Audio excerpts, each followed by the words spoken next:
Hey everyone. Part of what has helped me develop healthy emotional regulation was coming to the realization that I am not my emotions.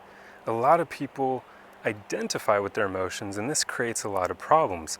You see, when you get down to it, your emotions are something you feel. They arise within your body outside of your control. I mean, you can't control what emotions arise in you, right?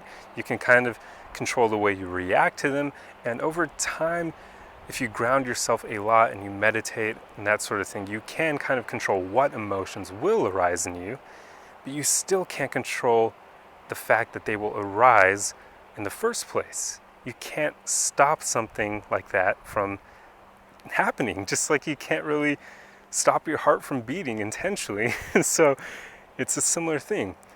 But the problem with identifying with your emotions is you give them incredible power over you. You see, normally our emotions are just something that is there, but it has no power over us until we give it power. And the only way emotions develop that power over you is when you identify with them. Because as soon as you do that, you're basically saying that you are that emotion instead of just that you feel that emotion. For instance, when people get angry, they may say that I am angry, and over time they can start to identify themselves as being an angry person. Whereas if you happen to feel angry from time to time, which happens in nearly everyone, you could just say, I feel angry right now.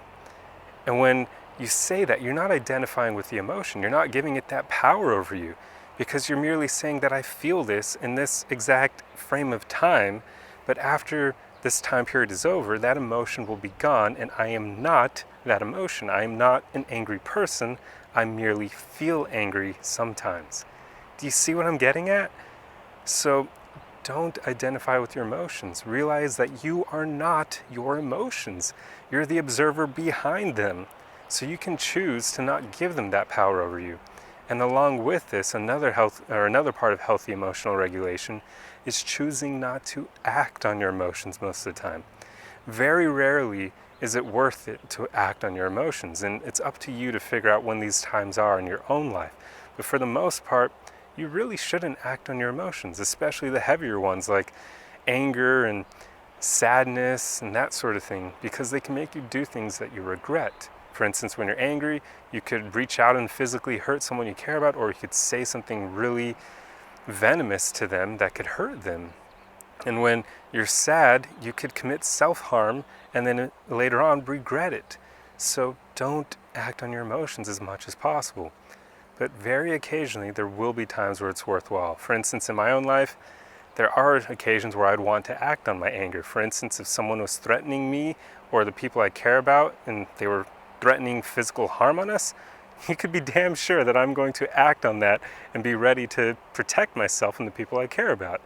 But I mean, that is a bit of an extreme example, but I hope it kind of shows what I mean, in that it is usually pretty rare when you would want to act on them, because that is a rare occurrence. I'm not always going to be in situations where I need to physically protect myself. But for the most part, you probably shouldn't act on your emotions. So I hope you see what I'm getting at in this video, and I hope you realize that you are not your emotions. You're the observer behind them, and you're in control of them so long as you don't identify with them and give them that kind of power over you. Anyway, I hope this video helped you, and I'll see you guys in the next one. Arrivederci!